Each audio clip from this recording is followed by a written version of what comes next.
Wapi Kongo ya tata bemoko, mama bemoko. Wapi Kongo ya ekolo moko. La justice peut travailler, ne jamais trahir le Congo. Mbote na bandeko nyonso balandi ata solo la Pembe TV ezalaka penza esengo makasi tango nayaka liboso ya bino bandeko na nga komemela bino basango nini oyo ekoleka na mboka oyo ya nkai nga bino mama Blandine Nkoi ya mboto banda toyebaka kosenga nzakuma merci po ete awa biso na to solo la Pembe TV soki nzakuma te tokoki kozala pe boye te yango totiaka ye na esika oyo ye ya liboso soki ndeko na ngai yo otiaka ye na esika ya liboso te tokopesa yo kaka conseil pardon ndeko tia nzakuma liboso na makambo nyonso po ete ye nde ayikolo na pema tosengi mpe merci na bayo nyonso balandaka biso bayo bazwaka ntango na bango batie mwa litoyi bayokama nini toyekoloba na bango nzakuma apambola bino na lombangu mpenza tokolobela na poko na lelo na ntongo na lelo maini ekoleka tobandi liboso na immeuble oyo kokweya eikokweya kwei nano te me eina position elinge kweya tokotiela bino yango bokoyoka mpe bokomona tokoyeba susu na kolobela kaka makambo oyo ya gouverneur oyo ya Ituri tato aikolela alobi ete bakonzi basali ya Nzambe balingi bakosela nde makambo eske makambo oyo ezalaka ye azali mosali bino basali ya Nzambe boyombo kosela makambo tokoleka mpe na lombangu mpe totiela bino oyo ezali toyoki basango bino moko boyebi moko oyo ya bapanzisango na kombo ya Stani Bujakera tokoyoka ete balobi ete ayeba na kobima me moto oyo apesaki ye 20 ans yai kosepela te pa asepeli te mpona nini yabi bato balobi ete tozoyoka be koyoka me tokokota mpenza mpo tomemela bino solo ifo balanda botuna nga nani wana ezali oyo biso toyaki na elobi tata oyo alingaki akota lolo azopanza mateya oyo ayi président ya cour constitutionnelle ye wana nde tata wana mpe asepeli te alobi mpona nini ye esi apesi 20 oyo ayebi no bolingi boyo osala ye makambo mbilinga mbilina bato mpe balobi ete fo bafunda ye balanda bandeko tokotiela bino tokosolola pembe na poko na lelo mpe na ntongo na lelo na lombango mpenza tokoyeba na koleka bino moko boyoka mpe bomona mai nini mai koleka tolanda. Ingénieur, voilà le travail qu'a fait votre confrère, un ingénieur. Voilà, Ndaku, il y a 6 niveaux et où tu peux s'écrouler. C'est pourquoi moi je félicite l'ingénieur Justin parce que c'est un homme négligé de sa taille, mais à féliciter parce qu'il travaille correctement. Voilà, une maison vient de s'écrouler tout de suite là.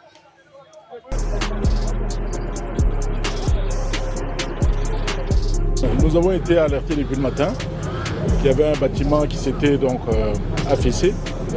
Nous sommes arrivés constater le fait. Et là, visiblement, c'est un bâtiment de plus de 8 niveaux, donc rez-de-chaussée plus 8 étages. Et le rez-de-chaussée ainsi que les 2 premiers niveaux sont enfouis déjà sous terre. Et visiblement, le bâtiment ne présente pas de fissures, mais il faut nécessairement les démolir pour éviter qu'il y ait d'autres accidents par après. Jusqu'à-là, nous ne connaissons pas les propriétaires, les ingénieurs ainsi que les ouvriers qui travaillaient dans le chantier. Ils ont tous fui. Nous avons chargé notre chef de quartier.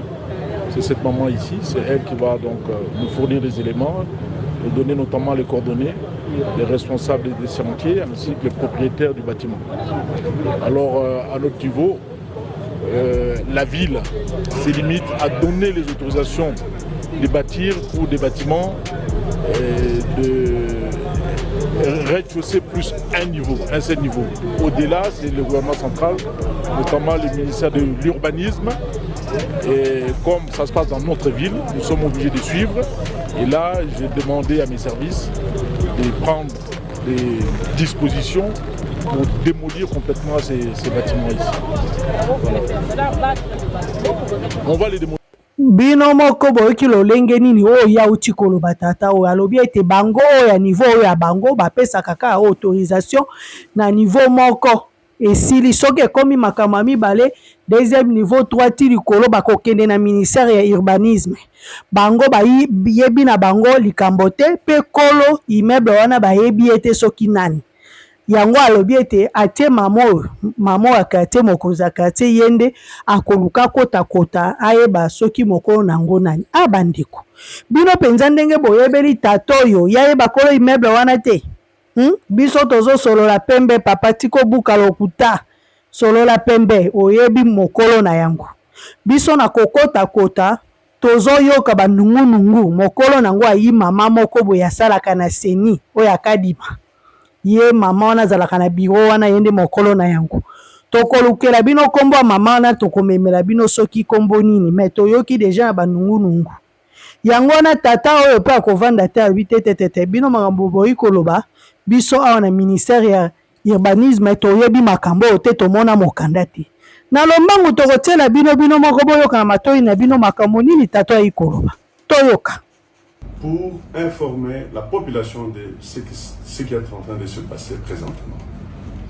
Il y a un immeuble qui vient de s'affaisser, se trouvant sur l'avenue Kilolo Moussamba, Lubemba au numéro 12, commune de la Gombe au quartier Sosimat.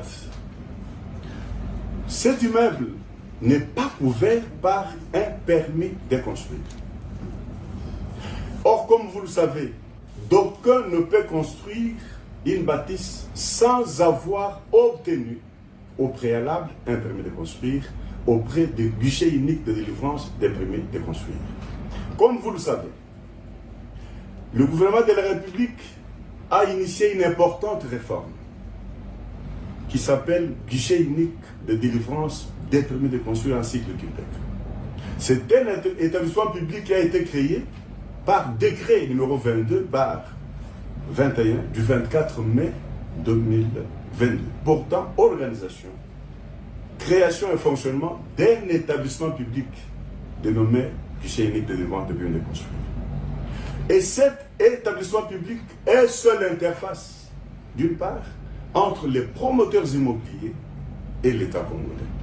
Donc, en conséquence, nul ne peut construire sur l'ensemble du territoire national sans avoir au préalable obtenu du guichet unique le permis de construire.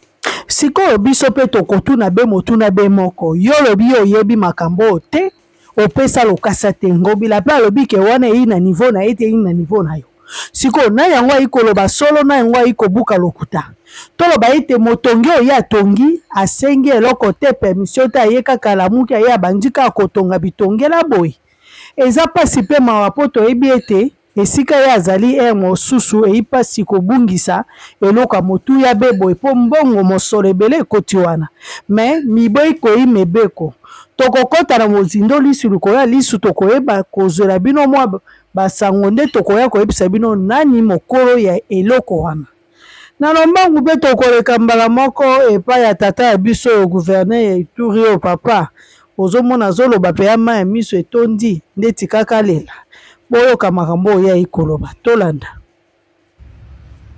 Et je vous ai dit, pour terminer, je vous ai dit, je suis prêt à partir, même si vous faites ce que vous voulez, je suis prêt à partir maintenant. Si on me dit de partir, je partirai. Comme un bon militaire. Parce que dès qu'ils sont arrivés ici, ah, vous savez, c'est l'état de siège, hein, non, le gouverneur. Voilà, même le monsieur qu'on vient à peine de lire là et tout. Bon, évidemment, avec des contentieux. Non, voilà, moi, mais, mon Dieu, moi, je vais collaborer avec, je ne sais pas, Codeco et Zahir, je fais les mines avec Codeco et Zahir. Est-ce que vous vous rendez compte? Malheureusement, même certains abbés disent ça aussi. Même les religieux aussi disent ça. Ils vont à l'église là-bas, ils disent que le gouverneur fait les... Quand ils viennent ici me demander l'argent, je dis que je n'ai pas l'argent, ils quittent, allez, voilà. Maintenant, je vais aller même plus loin, comme ça, pour qu'ils entendent maintenant. Ils viennent ici, ils me demandent de l'argent. Ah non, mon général, j'ai pas d'argent. Ah, on peut faire l'or. Je dis, je ne fais pas l'or. Ils se connaissent maintenant là. Maintenant que je suis en train de parler, je suis sûr. Ah, qu'on se mette ensemble. Non, je refuse. Même si vous êtes abbé, même si je ne le fais pas, allez vous informer, je ne le fais pas. Il quitte ici, il va dans son église, il commence à me traiter de... On me demande de l'argent parce qu'on est chef religieux. Ah, donnez-moi 300 000 $, donnez-moi ceci. Je dis non, je n'en ai pas. Il rentre là-bas, il commence à me traiter de tous les noms. Je ne suis ni un bandit, ni un voleur. Et ce n'est pas parce que vous êtes un chef religieux, ce n'est pas parce que vous êtes un abbé, ce n'est pas parce que vous êtes qui là que vous allez m'intimider. Je ne le ferai pas. Et si vous voulez me faire partir, vous pensez que vous avez ce pouvoir-là, faites-moi partir. Mais je ne serai pas jamais exploitant d'or, et je ne serai jamais voleur, et je ne serai jamais... Makamba boye bandeko ya ngai. Biso tovandi atoyi kozela makamba bitumba oyo esila toyi kosambela toyi kobuka mabolongo ya biso. Me kuna na kati ya makambo bango moko ba mapinga bango moko basali ya nzambe bayi kotia be potopoto na potopoto. Koto bazobuka bato basunga soko oke na Goma kuna ozomona condition ete bato bayi ko vivre eza susu condition ya bato te komi ya banyama. Bino bokobeta masolo ya ba 300 000 $. Boyi komona 300 000 $ eika lokola maseki bebo eka pamba. Na bambongo oyo bino bozosengaka bato bokoki kosala yango te ke botongeli mpe bato bakango ya kitoko mpe bato mpe bazovivre mpe bazorespire. Koto oyo bato bazolela bino boyika kobeta oyo eza masolo ya bino ya bakalkili ya bakare minier. Pona nini tokomi ntina motema mabe boye penza soki okufi okomema ngo na kati ya lilita na yo bakotia yango kuna mbongo wana nyonso makambo nyonso yo ozolinga osala bakokunda yo na yango yango tozosenga na bino bandeko il faut totelema mpona mboka oyo ya biso makambo ebimi boye boyoki bosuka kaka na koyoka te bino bakondi oyo boza sanse ya kokota na kati boluka boyeba solo eyi wapi verite eyi wapi lokute eyi wapi. Comme ça, bozwa bato oyo bokanga bango. Po makambo ezosala masuto. Ekomi kopesa pe pasi pe mawa. Pasi pe mawa. Boko kata motema pasi te. Boyi na bato boyi komona bango lolenge bayi konyokwa. To yoka de isa basango oyo makasi. Ba général bakota na ba business oyo bakare minier. Bakendaka nango bongo. Tina ete nanga petango babotoli oyo aye yango moni asiliki akomi kokende kote ya M23 makambo nyonso bokotala ndenge bato bayi ko vivre mitema na bino eyi makasi boye mpona nini yango na lombango tokoyeba susu na kozwa totia mwa video nde likolo nango tokotia mwa maloba tolanda.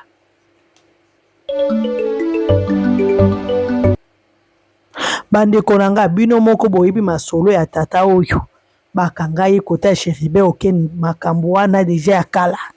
Sikoyo bapesaki ye 20 ans ifale azala na 20 ans de prison bato basepelaka nango tata biso pe baoyo tosepelaka te 20 ans ngo ebele moto ayibi te abomi te baoyo kutu bayiba bopesa 20 ans babima bakenda boni mwana bato oyo ayi mwana moke ti akoma na 20 ans kokoma mobange oyo to nini mboka mobimba libanda mboka batelema basepela te batuna pe tata mokonzi question oyo ye pa alobaki ye pa ikokamwa yango boni lelo ezalaki koleka ye akende na cour akomi kuna boye toye kopesa bino yisango malamu mpona ye ekiti ekomi 6 mois ndenge mpe balobi ekiti ekomi 6 mois boye baoyo batambolaki na ye basengi bape ye lokola awumeli deja kuna na makala lokola ekomi 6 mois seke aza moto fa bima azonga ndako juge oyo akataki makambo oyo tata oyo abandaki koteya makasi oyo ye atomboki asepeli na yango te alobi boni ngai esi nalobi 20 ans bino boya boyi kolongola 20 ans na nga botia 6 mois bobandi boni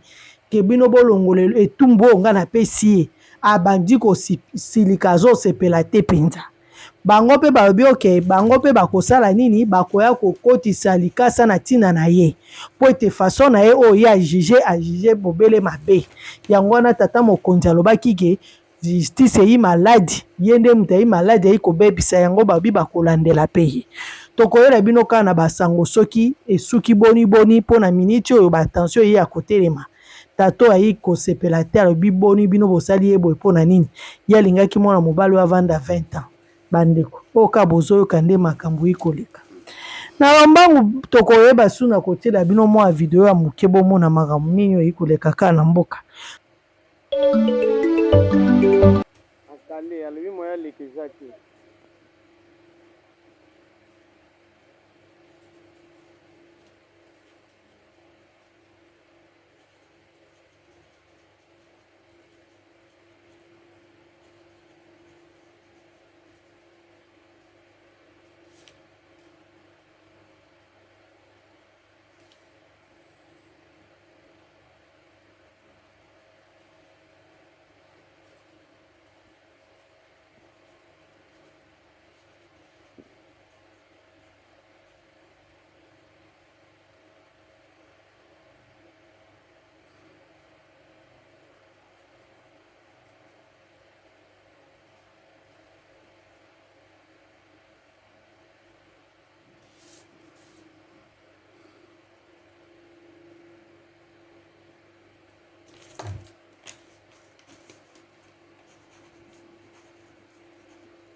Bandeko ya ngai bino boyebi ntina tozoya tozomemelaka bino bavideo ya boye bomonaka botalaka mpo ete kopesa pasi mpe na kanda na mbala moko.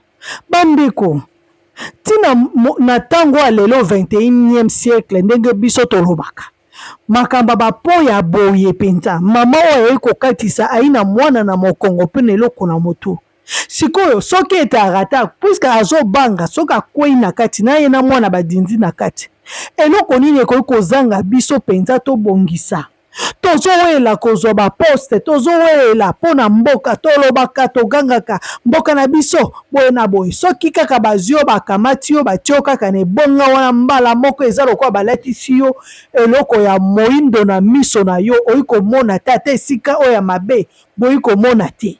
Siko boye mpe tokoloba kaka eyi kaka bitumba tozoyoka makambo ya bambongo bozoloba ba $300,000 bapesa bino mpona bakare minye boye na boye me sikoyo soki bolongoli ata $10,000 ata $1,000 ata 20 bobongisa bopesake bato mpe bazala na bakondisio moko malamu. Bandeko bakonzi oyo biso balingi mboka te makambo ya boye mpenza boyi komona na misu na bino moko na mboka oyo nani ayi mokonzi nango nani aza wana oyo ayi korepresente leta aza nani okokama boye mpe omona eza mpe Kinshasa tozolobaloba msu tokanisi eza na mboka mpe so totali mpe tolandi okama mpe eza mpe Kinshasa. Bandeko tokolukela bino toyeba soki eza esika nini bati toyebi ete eyinde na Congo mpo ete bino moko boyoki na matoi na bino moko bayi koloba lingala bati toyebi te soki eyi na kati ya village to eyi na kati ya province to wana nde toyebi mpenza te mpo biso ya tolobaka kaka bobele bosolo tobukaka lokuta te eyi pasi mpe mawa bandeko na yango tokoyaka ya be liboso ya bino bandeko ntango tozosala boye bino bozwa bavideo bopanzaka yango esika bakonzi oyo bavandi bakomona ke babi te makambo ya boye soki bayebaki te tozomemela yango bango bayeba mai nini eyi kosalama mpo bakoya kozwa rezo to biso toyebi te makambo nini yango tozomemela bino botala bino moko botala pasi mpe mawa mpo ete boyela biso eyi solution yango tokosenga bino bopartage bolike soki tozwi susu basango tobandaka koya kolakisa bino soki tozwi mpe kaka babilili mosusu tokoya tokolakisa bino mpo ete bino bopanzapanza yango bato nyonso besika bozali mpo na bomona mai nini eyi koleka na kati ya mboka oyo ya biso babiloka boye nga ntango naye kotala naye koyoka pasi mai ya miso etondi ngai mpenza nzambe oyo eyi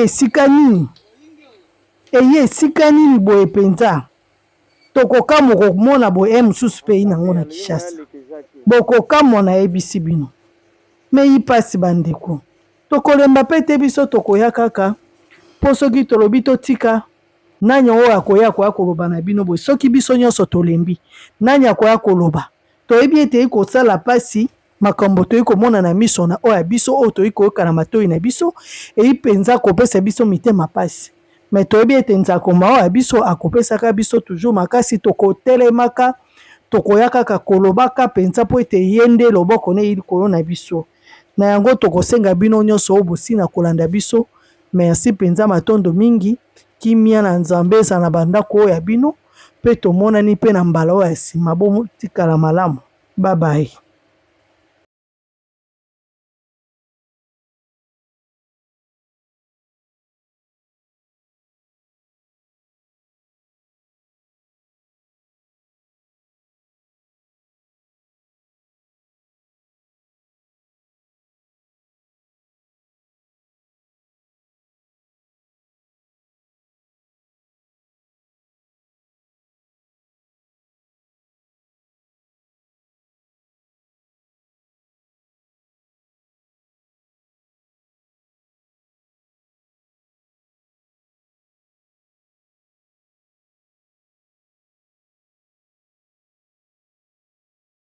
akale alobi moya leka eza te